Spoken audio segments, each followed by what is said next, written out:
Romans chapter 6 verses 3 to 4. Or don't you know that all of us were baptized into Christ Jesus, were baptized into his death?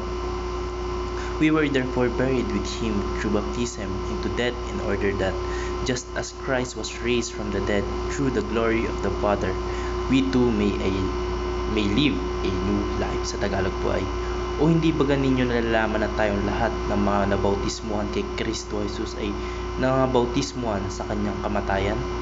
Tayo ay nangalibing sa kalakip niya sa pamamagitan ng bautismo sa kamatayan, na kung paanong si Kristo ay nabuhay na muli sa mga patay sa pamamagitan ng kalulatian ng Ama, ay gayon din naman tayo makalalakad sa panibagong buhay.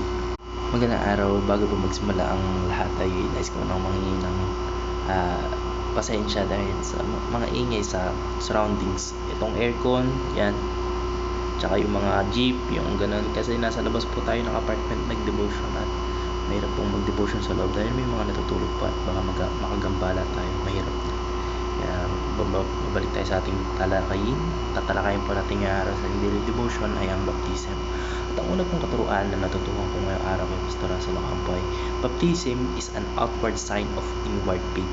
Ang bautismo po ay isang ritual, hindi lamang isang ritual o panlabas na aksyon, kundi ito po isang simbolo ng spiritual na pagbabago na nagaganap sa kalooban nating mga tao. Hindi lamang ito para magpasikat tayo o para pakita natin sa iba na, uy, ito, nilubog ako sa tubig kasi maangas to, ganito. Hindi ganon. Ito po ay nagaganap sa loob kaibuturan mismo ng ating mga spiritual na katangian, sa ating spiritual na pagkatao. Kaya kapag yung isang tao po ay biniligan na o nabautismuhan na, pinapakita niya po yung sa pamamagitan ng tubig yung kanyang pagbahagi sa kamatayan at muling pagkabuhay ng ating Panginoon sa Kristo. Ang tubig po yung sumisimbolo o sumasigisag sa paglibing kay Kristo, at yung muling pagkabuhay niya ay isang visual na representation ng panloob na pagbabago ng puso at pananampalataya nating mga tao. At ipinapakita po ng bautismo na tinanggap nating mga tao yung mensahe ng ating Panginoon sa Kristo at saka yung kanyang buhay na nagsimula ng magbago. Kapag kasi nabautismo na tayo, dapat tinanggap na natin, o parang ito yung way para pakita natin ay tinanggap na natin yung kung paano tayo niligtas at kung paano nabuhay at namatay ang ating Panginoon sa Kristo para sa atin. Sa madaling salita po, yung baptism ay isang panlabas na tanda na nagpapatunay ng isang mas malalim at tunay na pananampalataya na nagmumula sa loob ng puso ng ating Panginoon sa Kristo at saka sa puso nating mga tao. Kaya kapag pabautismo na tayo, dapat alam na natin, dapat tanggap na natin sa sarili natin na ang ating Panginoon sa Kristo yung ating tagapagligtas. Ang natutuhan ko lang po sa pangalawang katarungan ni Pastor Russell Ocampo ay, baptism is a symbol of being united with Christ's death and resurrection. Kapag po yung isang tao ay nabautismuhan, ito po ay nagsisilbing isang pampanitikang pagpapakita ng pakikibahagi niya sa kamatayan ng ating Panginoon sa Kristo sa pamamagitan po ng paglubog sa tubig. O yun nga po yung ganun nagaganap yung bautismo, yung paglubog sa tubig, o minsan binibisikan, ganun. Tsaka hindi lang po ito yung pagpapakita ng pakikibahagi sa kamatayan natin Panginoon sa Kristo, kundi ito po ay muling parang pakikibahagi natin sa muling pagkabuhay, hindi lang sa kamatayan, kundi sa muling pagkabuhay ng ating Panginoon sa Kristo sa pamamagitan po ng pag-ahon niya mula sa tubig. Kapag yun nga po kasi yung parang rebirth po kasi yung tawag dito, pag babautismo, kapag nilublob na po tayo sa tubig, para na po tayong namatay at iniwan na natin lahat ng kasalanan, o hindi tayong literally na namatay.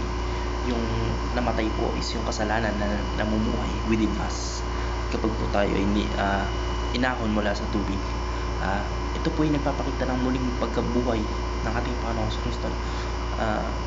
Pinapakita rin ito na tayo ay forgiven na at tayo tinanggap na natin na ang ating Panginoon sa Kristo ang tagapagligtas. Kaya yung bautismo po sa makatuwid ay hindi lamang isang ritual, kundi ito po ay isang makapangyarihan na simbol ng spiritual na pagbabago at saka yung pagsisimula ng bagong buhay natin sa ating Panginoon sa Kristo.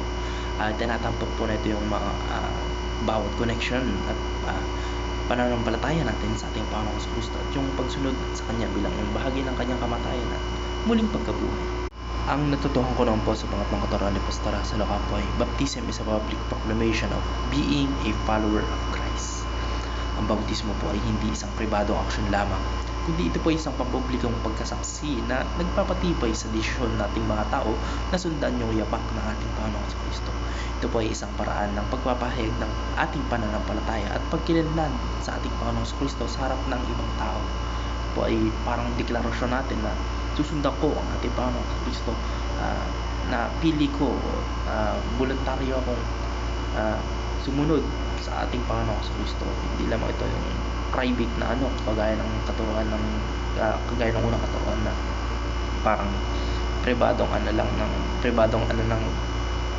ng spiritual natin. Hindi lang ito private ng spiritual, private concern ng spiritual natin, kundi publicly rin na pinapakita natin sa publiko na sinusundan ko at gino-glorify ko ang ating Panginoon sa Kristo, yung kanyang katuruan at kung paano siya namuhay at kung ano yung mga pinamuhay niya dito sa lupa. Kaya yung bautismo po ay isang malakas na deklarasyon na yung isang tao ay hindi na mabubuhay ayon sa dati niyang buhay, kundi ito ay isang bagong buhay, kundi siya ay mamumuhay na sa bagong buhay na nakaugnay sa ating Panginoon sa Kristo. Kaya po sa sinabi ko kanina, kapag sa bautismo nilulublob ka at sa pagkalublob mo, dapat doon pa lamang iniiwan mo na lahat ng kagawang kasalanan mo, yung alam mong mali,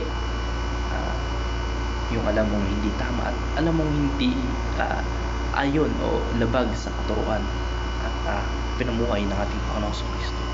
At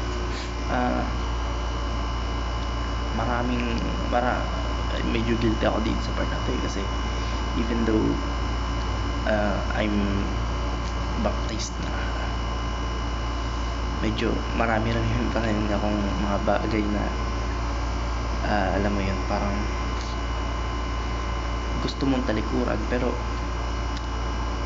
parang naging part na ng mo yun, kaya yun yung sobrang hirap talaga mong talikuran kahit alam mo hindi ayon pero pa rin, I'm trying my best to